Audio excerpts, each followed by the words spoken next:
Oké.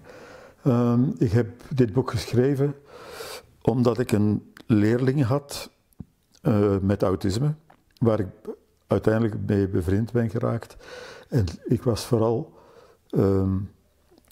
heel nieuwsgierig naar wat er zich in zijn hoofd afspeelde. Uiteindelijk is het boek in 3 delen min of meer gemaakt. De 3 werelden waar hij in leeft en leefde. Er was de gewone wereld, dat was de moeilijkste wereld voor hem, de wereld die wij allemaal beleven, maar waar hij zich niet makkelijk kon standhouden.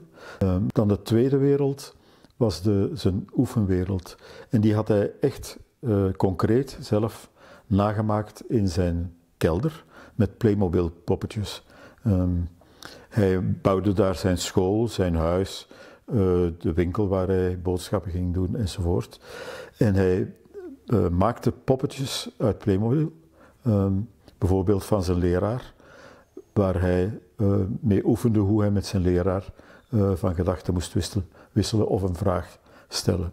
De derde wereld waar hij in leefde noemde hij de wonderwereld. Dat is een wereld waar ik het heel lang heel moeilijk mee gehad heb omdat ik niet wist waarom hij die wereld maakte. Hij maakte die wereld ook met poppetjes van Playmobil, maar hij bouwde een gigantisch groot kasteel. En als ik zeg gigantisch groot, heel groot. En in dat kasteel leefden kinderen van sprookjesfiguren. Niet die sprookjesfiguren zelf, maar de kinderen ervan. En in dat kasteel, hij had tientallen verhalen over die kinderen van sprookjeskinderen verzonnen. En heeft mij die laten lezen en heeft mij erover verteld. En de belangrijkste gebeurtenis was dat er in die wonderwereld een boek was wat die kinderen van sprookjesfiguren moesten tekenen op hun 16e verjaardag.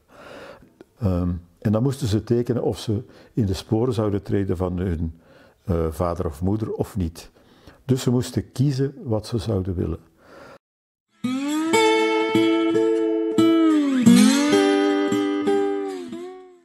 Het boek waarin je moet beslissen wat je gaat doen, bestaat niet. En toen verdween de wonderwereld en had ik een slot voor het boek. Niet wat je wilt is belangrijk, maar wat je kan willen. En dat is een van de boodschappen, als je het zo wil noemen, van het boek. Je moet niet denken wat kan ik willen, je moet niet denken wat wil ik, maar je moet denken wat kan ik willen. En dan misschien nog veel belangrijker, er zijn heel veel mensen die anders zijn en de wereld heeft nood aan mensen die anders zijn.